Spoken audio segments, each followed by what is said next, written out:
Hello, my name is Tim Kenny from Tim Kenny Surveying, and today I want to talk a little bit about conflicts of interest. This is obviously an important subject. We as professionals have to avoid or manage or mitigate against such conflicts to make sure we are effectively providing a professional opinion.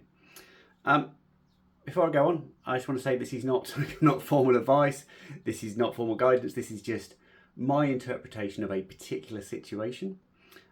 Which I think is quite useful to share because it's for certainly a situation that I come across quite often, and I know other surveyors do see this, and there's some differing opinion. I thought I'd offer mine in this video.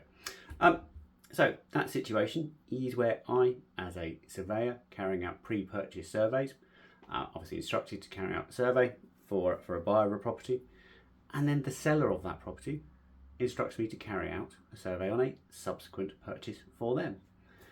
Now that can raise alarm bells because I'm in the end I end up working for two parties within the same transaction. So the seller of the property has one interest in the condition of the property. The buyer has a different interest. You could argue that the buyer wants it to be as bad as possible so they can negotiate the price down, and the seller wants it to be as good as possible so they can prevent the price being negotiated down.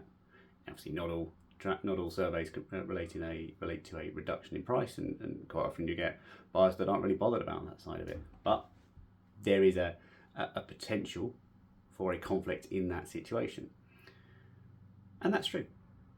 But actually, when you break it down, I'm not acting for two parties in relation to the same property.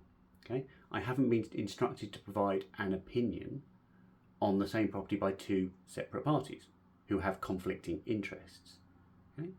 The buyer and the seller theoretically have conflicting interests. If they both instructed me separately without the knowledge of the other, then of course there's a conflict there.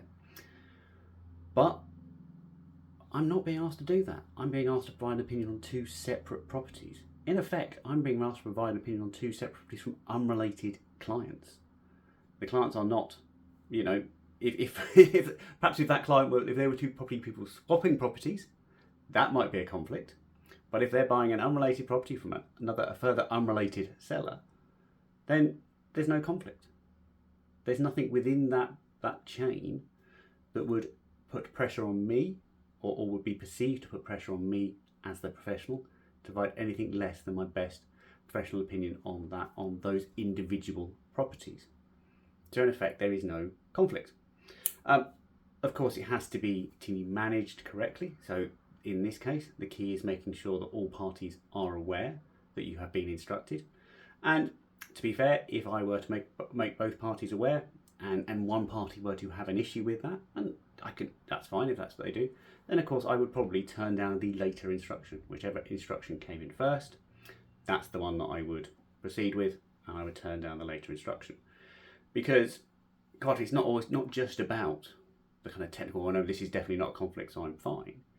God, it's about the perception of us as professionals. That is kind of why we have all of the kind of the regulation and the standards around conflicts of interest, because we have to be perceived as, as doing the right thing, so people can feel comfortable, safe, secure, relying on our opinion. That's why we have it all there. So we have to maintain that appearance, even where there is not technically a conflict.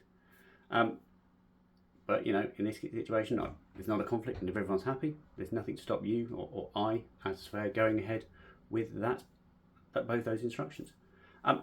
If you disagree, please leave a comment. Tell me why I'm wrong. I'm always happy to discuss these things. I think it is important that we as professionals discuss these particular situations, and we can all learn from how each other deals with it. So please do make a comment. Let me know what you think. Otherwise, thank you very much.